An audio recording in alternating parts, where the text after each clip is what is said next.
Merci pour l'opportunité d'être avec vous, de vous parler, de vous lancer dans votre vie, de l'interférer. C'est avec une grande affection, avec beaucoup de responsabilité que je veux vivre ce métier. Établissez cette communion avec vous, car un autre désir que je n'ai pas. Je ne veux pas être ici juste pour faire un programme. Je veux aller en communion. L'instrument qui nous permet cette communion est le mot. C'est l'occasion que nous devons révéler. C'est une épiphanie. Le mot est naturellement épiphanie. Qu'est-ce que l'épiphanie? C'est une manifestation. Tout comme un jour, Moïse a eu l'occasion de voir, écouter Dieu à travers un arbre en feu. Le mot est cette opportunité épiphanique de manifestation. C'est un phénomène, non? Le discours est un phénomène, la langue est un phénomène, car c'est un événement qui nous révèle.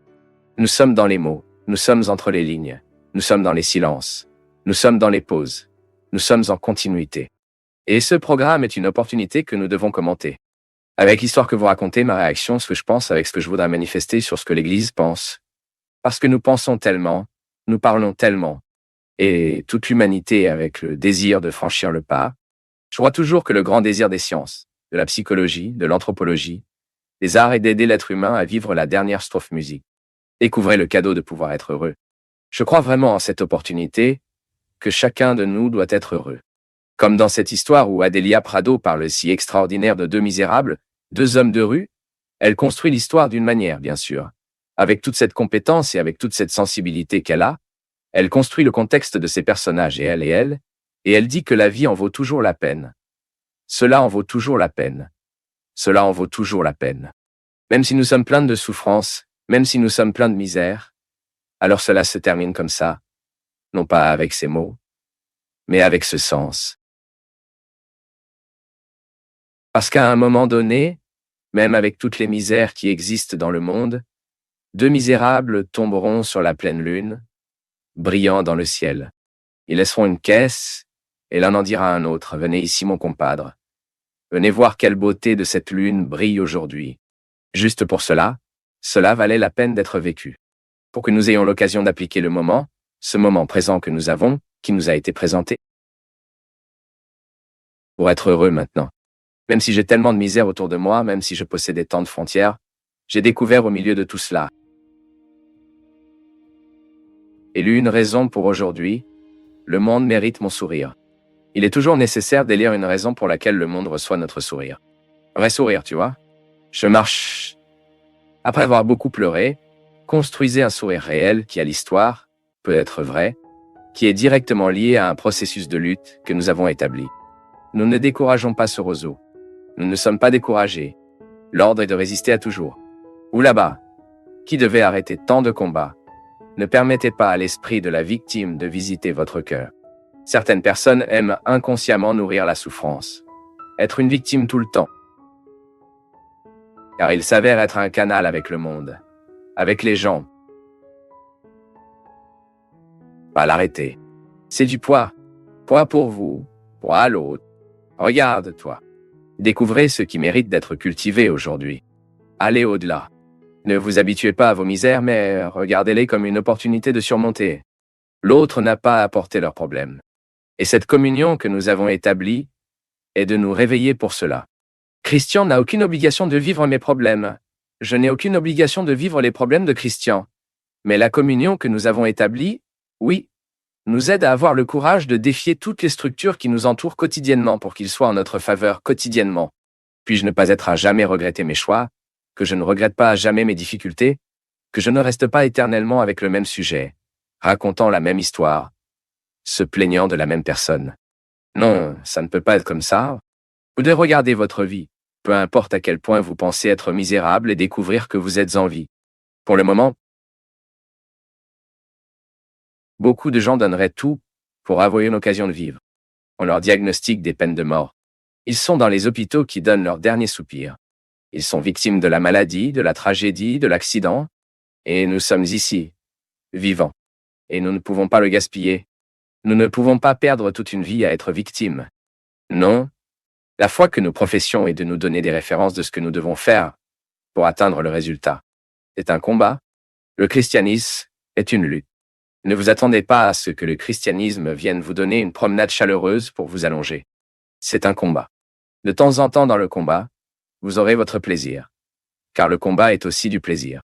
Lorsque vous vous regardez, et malgré tellement de travail en sueur, vous remerciez Dieu, tout comme le fermier. J'aime vraiment la vie rurale. Ça crée du travail, au milieu de ce pâturage, au milieu de ce domaine, cette plantation. Il enlève son chapeau et remercie Dieu pour sa santé. C'est la vie.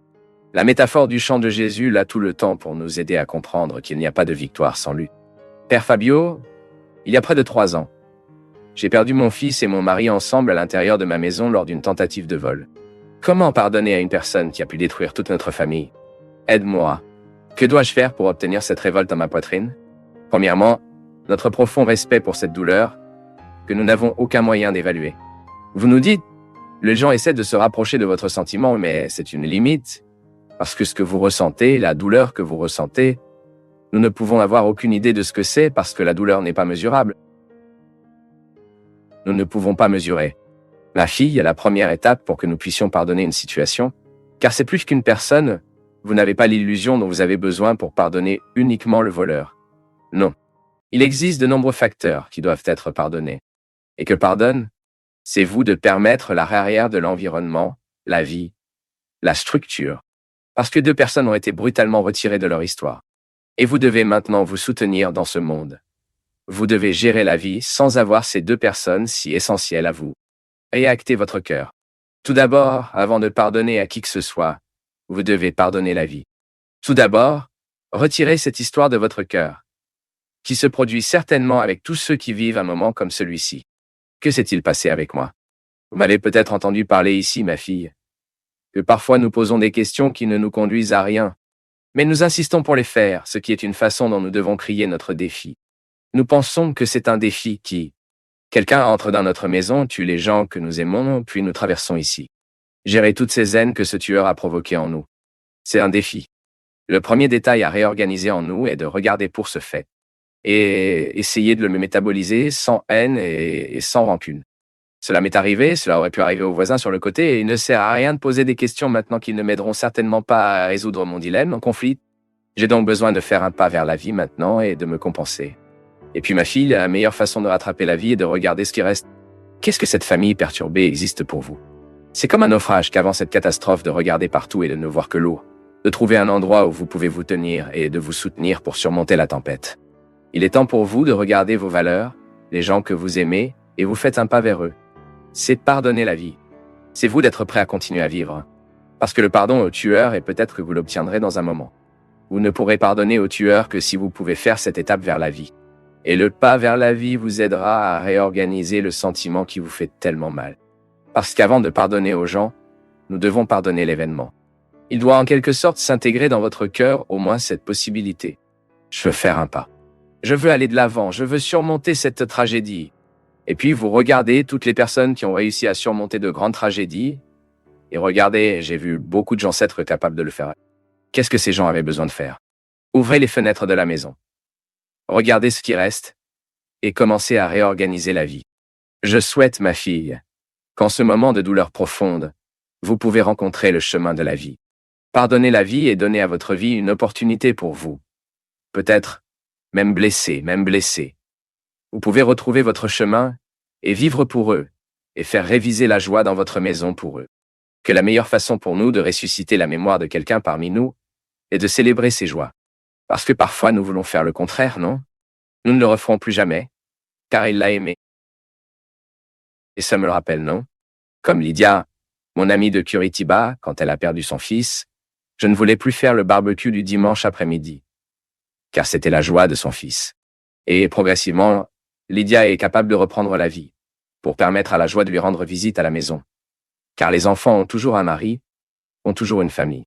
Et que nous devons nous débarrasser de ce non-sens, que la célébration de la mémoire de l'autre et que nous plongeons dans la tristesse, nous brûlons. Nous qui croyons à la résurrection, nous devons faire notre lutte de deuil. C'est ce que je vous souhaite à tous ceux qui m'accompagnent. Tu sais très bien que tu m'écoutes, tu m'accompagnes, tu sais très bien que c'est la dynamique que je veux pour moi. Tout le temps, j'ai des raisons d'abandonner, les gars. Tout le temps, à un moment de ma vie, j'ai traversé la tentation du tombeau, entrant à l'intérieur et pleurant là mes blessures, mes douleurs, mes malentendus. Je ne le veux pas. C'est difficile? Et est-ce difficile d'être qui je suis? Faire que dois-je faire? Et est-ce difficile d'être qui vous êtes? Père, que faites-vous? Mais payez votre prix avec votre joie. Être un témoignage, pas à l'autre, mais avant d'être un témoignage d'une autre, vous devez être un témoignage de vous-même. Vous devez être en paix avec vous-même. Vous devez être dans cette bonne conscience que vous faites la bonne chose. Que vous vous efforcez. Que vous donnez cette opportunité à la vie de travailler sur vous. Ne fermez pas pour la possibilité d'être heureux. Malgré tout ce qui s'est passé, malgré tous les malheurs qui ont peut-être visité votre vie, vous n'êtes pas proche de la possibilité d'être heureux. Nous ne savons pas combien de temps il nous reste, mais nous pouvons faire ce temps. Une occasion de changer l'histoire, de changer la vie, de changer les gens de notre côté. Comme bien vivre, faire bien les choses, profiter de cette occasion pour être qui vous êtes, vous libérer de vos excès et transformer le combat en lutte. Merci pour votre affection, pour votre attention et que Dieu vous bénisse beaucoup. Que Dieu déverse sur votre cœur, sur votre maison, sur votre vie, la disposition qui caractérisait le cœur de Notre-Dame. De sorte que, un exemple de celui-ci, nous pouvons également être un vrai chrétien. Amenez toujours Jésus sur ses genoux pour le présenter à ceux qui ne le connaissent pas encore. Versez sur nous la bénédiction du Dieu Tout-Puissant, Père, Fils et Saint-Esprit.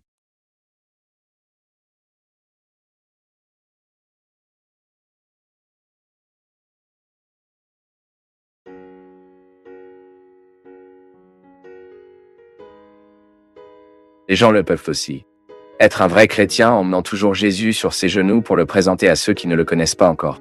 Versez sur nous la bénédiction du Dieu Tout-Puissant, Père, Fils et Saint-Esprit. Depuis combien de temps avons-nous pris pour construire une condamnation en nous? Combien de temps avons-nous besoin pour mûrir des sentiments afin qu'ils deviennent alors l'apprentissage? Oui, parce que le sentiment, au fil du temps, il passe comme s'il était du curado là-bas au Minas, nous appelons les vêtements. Retirez le jaune, désincarné, afin qu'il puisse être incorporé dans la vie. Car le sinistre ne fait pas bien. Et combien de temps faut-il une condamnation? Je t'ai vu chanter et j'ai toujours trouvé un mystère à ta voix. Elle a dit ça. Je vous ai déjà écrit à ce sujet dans une introduction que j'ai faite de votre livre, ce qui était juste lorsque vous avez parlé de l'exercice de la voix. Pour chanter avec une telle douceur, il devait vivre avec une telle bravoure. Ziza, c'est intéressant parce que la discipline qui est demandée d'avoir une bonne voix, elle exerce également dans la discipline d'avoir une vie spirituelle, une vie émotionnelle et affective. Oh, je pense que combien de fois je suis arrivé à la conclusion encore et encore et encore que c'est la même chose. La patience de nous faire face, d'apprendre quelque chose, d'étudier, la voie de l'étude. Et encore plus, quand il est musical, qui implique l'affection, qui implique l'émotion à la fleur de la peau, entoure la maîtrise de lui-même, pour dire exactement ce que cela signifie. Waouh, c'était un choix de vie, d'école de patience, d'école de tolérance avec moi-même. Je pense que la couleur de la voix est vraiment la couleur de l'âme. La façon dont l'âme est exacte à ce moment-là. Dans la manière de chanter. Au moins, j'ai toujours affronté comme ça. J'ai regardé comme ça. Combien avez-vous dû douter pour être ici? La chanson en parle, non? Très. Plusieurs fois, je doutais que c'était ma vocation. J'ai déjà abdiqué cette capacité à douter de ma vocation. Je doute de ma place dans le monde, mais surtout un doute où je suis vraiment intégré. Tout est à ta place quand je chante. Il n'y a rien de mieux dans le monde à ressentir. Je pense que c'est l'enseignement et le chant. C'est un endroit où je me sens comme ça, mon Dieu. Si je mourais à 5 minutes, je suis exactement là où je devrais être. Faire ce que je devrais faire. Vivre ce que je devrais vivre du côté de qui je devrais être. C'est un très bon sentiment. D'ajustement. De sécurité. C'est cette histoire que lorsque vous courez, parce que vous voulez, vous ne vous fatiguez pas. Vous ne vous fatiguez pas parce que vous voulez courir. Et quand vous voulez vraiment quelque chose de votre vie, vous ne mesurez pas la taille de la souffrance dont vous avez besoin. Je pense donc que c'est tout. Combien de fois ai-je douté de cet endroit? Et aujourd'hui, je pense que je paie un prix élevé pour ne pas me perdre de lui, parce que je l'ai trouvé. Et il est interne, il n'est pas à l'extérieur de moi, il n'est pas dans un endroit glamour. Ce n'est pas chant pour 1 million de personnes ou des millions, comme nous avons déjà chanté. Ce n'est pas à travers le monde. J'aime me promener dans le monde pour chanter. Dieu merci. Mais c'est incroyable. Nous savons que lorsque nous sommes hors de nous, inadaptés de nous-mêmes, quand nous faisons très bien quelque chose au point de tromper quelqu'un, nous avons tort, mais nous savons que nous sommes notre seul témoin de Dieu et c'est un endroit délicieux. Quelle est une arnaque, non? une escroquerie. Et elle se fatigue. Trop. Je pense que rien ne peut nous tuer plus que cela. Lorsque vous vous rendez compte que tout l'engagement de votre vie n'est précisément en aucun cas, pas. Le confort manque juste que vous réalisez que vos performances sont vous-même. C'est à l'aise d'être nous-mêmes. Je me souviens qu'il n'y a pas beaucoup de temps pour moi, quand j'ai réalisé que je pouvais être pour le plus de gens ce que j'étais dans ma particularité. Comment c'était libérateur. Car pendant longtemps, j'ai fini par avoir très peur de me montrer roux, étant comme si je suis pour mes amis. Oui, précisément. Cette règle est très difficile pour vous de trouver sa mesure. Dans quelle mesure je suis prêt à être vrai et à me préparer? Je dois être prêt à être vrai. Peut-être que nous nous étions éduqués qu'être honnête est d'avoir à tout dire. Non. Pour être honnête, c'est avoir le droit de description et choisir exactement ce qui doit être dit dans chaque circonstance. Et j'ai droit au secret. J'ai le droit de la vie privée. J'ai le droit que, quand quelqu'un me demande, j'ai le droit de dire « je ne veux pas vous le dire ». Ce n'est pas une question que vous n'auriez même pas dû me poser, non? Parfois, mais la sincérité est un lieu de repos. C'est un lieu d'effort. Et la vérité. L'effort est que nous maintenons ce que nous ne sommes pas. La sincérité est le repos. C'est vrai. Mais nous comprenons que la sincérité doit tout dire. Parce que c'est sans prétention. Il est très sans prétention que vous n'ayez pas besoin de créer un appareil pour un autre, pour vous percevoir. Saint Augustin a dit cela très simplement et en même temps sophistiqué, que Dieu nous demande seulement ce qu'il nous a déjà donné. Alors c'est beau quand je vis l'expérience d'un retour. Si d'accord, si Dieu me demande aujourd'hui ce programme, car il m'a déjà donné, c'est déjà en vous, c'est déjà en moi. S'il me demande cette chanson, c'est parce qu'elle est déjà mise en moi.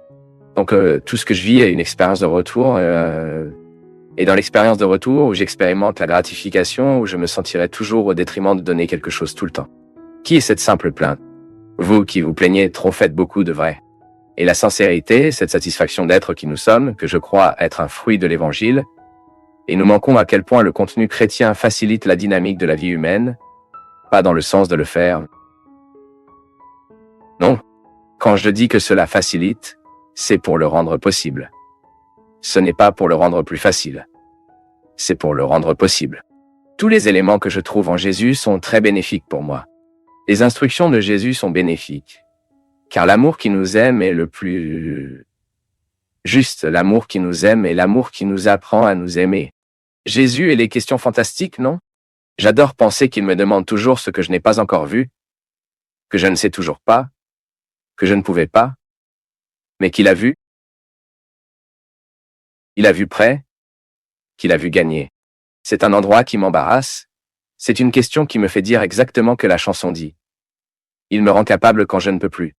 Cela me fait voler quand je ne peux pas marcher. La construction de cette force en fragilité est toujours aussi contradictoire, Issa? Je ne sais pas. Je ne sais pas comment vous expliquer où c'était. Quand Dieu m'a rendu fortune. Mais je sais exactement que sans prendre mes faiblesses et où je sais que je suis limité, je ne sais pas comment être fort. Car ce sera peut-être une fausse force, non? Mais une chose que j'ai apprise, je pense que c'est peut-être le meilleur médicament que j'ai pris dans ma vie, qui a mis la main sur la charrue, ne regarde pas en arrière. Et j'ai compris que je n'ai pas à regarder en l'air. Je dois reconnaître mon histoire, je dois écrire ma biographie avec dignité. Je dois prendre le relais quand je me souviendrai de me rire des conneries que j'ai déjà faites. Je n'ai pas l'habitude d'avoir regretté une erreur que j'ai commise ou quelque chose qui n'a pas fonctionné. Mais je comprends tellement qu'il est devant la direction. Je prends vraiment ça de l'Évangile. Et parfois, mais je préfère avancer, je préfère être ému à Hope et je préfère vraiment entendre ce micro-mouvement de mon âme, disant que parfois je ne devrais pas passer le temps de croyance du côté de certaines personnes. Mais non, cela signifie que je ne devrais pas les aimer. Aimer est une obligation. Aimer est une option. Donc aimer la vie à quelqu'un mais pas vivre? Non, je ne suis pas obligé de lui. Maintenant, l'amour est un commandement car c'est une option qui me rend libre. Parce que l'amour est le respect. Cette dimension qui nous est obligatoire par un commandement est le respect d'une autre. Et parfois le respect est de laisser partir l'autre. Précisément. Que parfois, nous vivons, il fait des choix qui ne sont pas les miens. Ou quand vous voulez sortir de ma vie, je dois dire, allez avec Dieu. Si vous revenez, comment Roberto Miranda a-t-il dit? Quoi? Aller avec Dieu, l'amour est déjà aller avec Dieu. Mais n'est-ce pas? Pourquoi devons-nous tenir quelqu'un? Nous n'avons pas à supplier l'amour. Nous méritons l'amour. Et quand le lieu du mérite est gratuit. Et au fait, lorsque vous vous rendez compte qu'il y a une mendicité, vous obtenez une implication. Pour tourner une rime, et G, lorsque vous vous rendez compte qu'il y a une mendicité, jaillit naturellement une implication. Parce que c'est une observation d'une situation qui n'est pas favorable à l'autre. Et quand vous vous rendez compte que vous le causez, c'est très désagréable, parce que c'est ce que nous avons joué aujourd'hui de la relation avec l'idole. Parfois, l'autre regarde celui qui admire et veut être lui. Et il l'admire jusqu'au moment où il correspond. Cela génère une mendicité très désagréable. Ce n'est pas de l'amour. Je pense que c'est un thermomètre super cool que nous avons. Nous observons lorsque nous en demandons trop, sans s'en rendre compte, même sans verbaliser, même sans être si explicite. Car parfois ce n'est que du côté de quelqu'un et vous le demandez. Demande. Et la personne prend des mesures, vous ne réalisez même pas qu'elle a pris des mesures, non? Sortir. Et je pense que avoir ma main dans la charrue, c'est se suicider. Marcher et nous avons souvent peur de la solitude. Peur de ressentir notre propre chemin. Mais cette façon est-elle ici la mienne? Est-ce juste le mien? Il n'y a personne à porter ici pour moi? Il n'y a personne à décider ici pour moi? Il n'y a personne à choisir à ma place? Je crois que je devrais le faire seul. Dois-je vivre seul? Et c'est à ce moment-là que nous comprenons que c'est un endroit libre et qu'il peut être léger et que tout peut être délivré à Dieu. Vous comprenez ce que c'est de marcher sans regarder en arrière avec amertume. C'est exact. Sinon nous gardons ce doigt, alors nous nous accusons toujours, en pleurant toujours ce qui s'est passé, et vous ne laissez pas beaucoup de gens. Et la vie va devenir vraiment lourde. Et le poids de la vie n'est pas nous-mêmes. Je pense que beaucoup de gens que nous portons sur place, c'est aimer votre voisin comme vous-même, mais pas à la place de vous. Et je pense que c'était ainsi que je comprenais pour transformer la souffrance d'une voix légère, transformer des maux de maison, ou des erreurs familiales, ou des difficultés de santé, tant je ne sais même pas quoi. Se transformer en musique, se transformer en beauté, transformer la légèreté, parce que j'ai dit à Dieu que je ne voulais pas abandonner ma féminité, que je voulais être une vraie femme, que je ne voulais pas être un faux chrétien, que je ne voulais pas. Je dirais que la même personne qui entre dans ma maison et s'assoit sur le canapé et mange un bassin de pop-corn en regardant Netflix est le même qui est ici à côté de mon ami, à côté de tant de chair. Je n'ai personne à porter mais moi-même. Je vous souhaite, dans vos difficultés, avoir toujours le droit et la possibilité de retirer vos excès. Vous avez donc sous vos yeux votre vérité fondamentale. Pas d'exagération, juste vous. Et à partir de cela, vous rencontrez le chemin de la vie. Merci pour votre affection, pour votre attention, et que Dieu vous bénisse beaucoup. Que Dieu déverse sur votre cœur, sur votre maison, sur votre vie, la disposition qui a caractérisé le cœur de Notre-Dame. Pour quel exemple d'elle?